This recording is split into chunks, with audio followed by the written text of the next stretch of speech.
আসসালামু আলাইকুম রহমতুল্লাহি আবারাকাতু। আমি আছি হাতে ওয়েবসাইট ডিজাইন অ্যান্ড ডেভেলপমেন্ট নিয়ে। তো আজকে আমরা শিখব হলো ব্লক কোড। ব্লক কোড মানে উক্তি, মানে একটা ওয়েব পেজের মধ্যে টেক্সটের মধ্যে কিভাবে ব্লক কোড আনতে পারি, মানে যে টেক্সট আছে সেই টেক্সটের মধ্যে কিভাবে ব্লক কোড আনতে পারি। তো আমি পূর্বের মতো এখানে index.html একটা ফাইল ক্রিয়েট করে রেখেছি। তো আপনারা index.html ফাইলটা রাইট ক্লিক করে ওপেন উইথ নোটপ্যাডে অন করবেন। ওপেন উইথ নোটপ্যাডে অন করার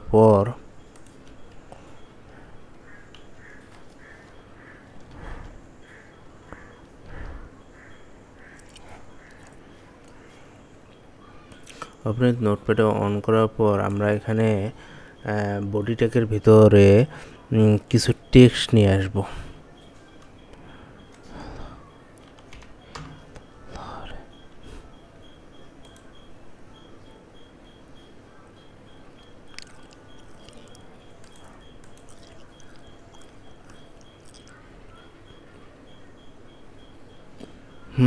বডি ট্যাগের ভিতর কিছু টেক্সট নিয়ে আসবো, যেমন প্রি ট্যাগ দিলাম।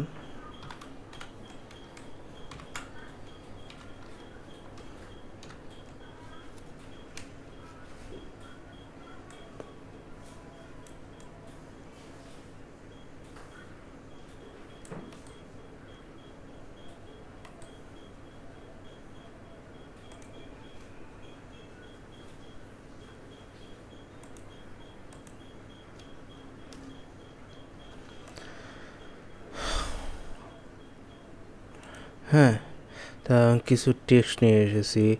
আর আমরা এটা Ctrl+S দিয়ে সেভ করবো। সেভ করার পর এখানে মনে করেন যে index.html মানে ইয়াটাকে ডাবল ক্লিক করছি। তো এখানে দেখতে পাচ্ছেন যে টেক্সটগুলো মানে চলে এসেছে। এখন আমি এই জায়গায় যদি লিখে দেই ব্লক কোড,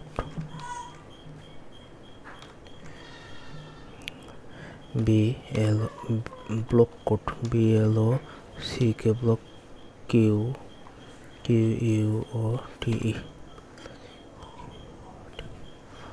ব্লক কোড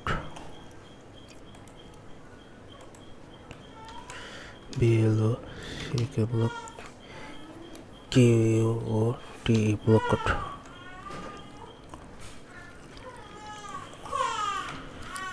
তো আমি এখানে ব্লক কোড লিখে দিয়েছি। এখন দেখুন, হ্যাঁ এই দেখুন, আমি যখন ব্লক কোড লিখেছি এখানে মানে ব্লক কোড একটা ট্যাগ লিখেছি, ব্লক কোড শুরু করেছি, ব্লক কোড শেষ করেছি। তো আমি বোঝার সুবিধাতে উপরে উঠাই দিচ্ছি।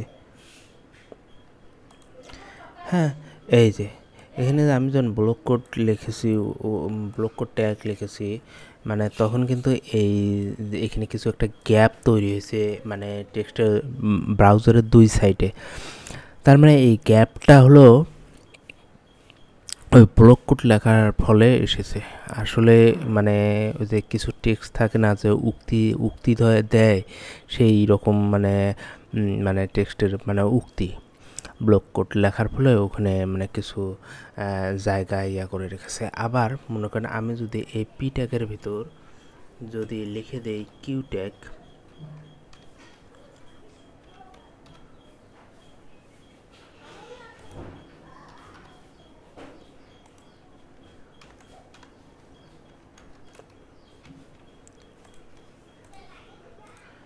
হ্যাঁ দেখুন, এই দেখুন মানে মানে দুই পাশে দুইটা সেমিকোলন, কিউ ট্যাগ লেখার ফলে দুই পাশে দুইটা সেমিকোলন এসেছে, মানে উক্তির মানে দুই পাশে দুইটা সেমিকোলন এসেছে। এখন কথা হলো ব্লক কোড নিয়ে কথা। ব্লক কোড লেখার ফলে কিন্তু টেক্সট হলো মানে ব্রাউজার দুই পাশে মানে জায়গায় স্পেস ফাঁকা করে দিয়েছে। আবার কিউ ট্যাগ লেখার ফলে কিন্তু ওই যে দুই পাশে দুইটা সেমিকোলন এসেছে। তো ব্লক কোড কিউ ট্যাগ এতটুকু আমরা জানতে পারলাম যে ব্লক কোডের কাজ হলো সাধারণত উক্তি লেখা হয় যেভাবে সেইটা। আর কিউ ট্যাগ হলো দুপাশে দুইটা সেমিকোলন আনার জন্য। তো আজকে এতটুকুই, মাথায় রাখবেন, মনে রাখবেন, বেশি বেশি করে প্র্যাকটিস করেন। আসসালামু আলাইকুম।